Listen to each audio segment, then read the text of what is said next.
if your cat is having a problem breathing, that is an emergency situation.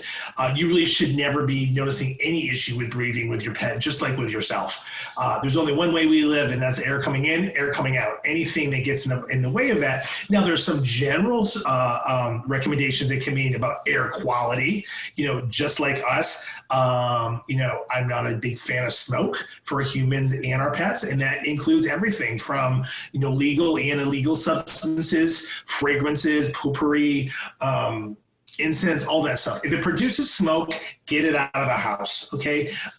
We walk around, we're up 5 foot, 6 foot, depending on your height. The cats are around on the floor often, and so all of that particulate matter is down around them. So the air quality down on the floor is much different. So number one, avoid smoke of everything. Two, I think we all should be using air filters. It can only help, clean up that air.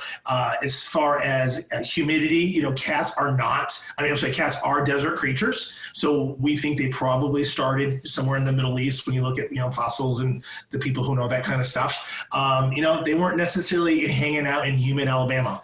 And so nothing against Alabama, but, we take pets and put them in environments that go with us. That doesn't mean that's necessarily what they're set for.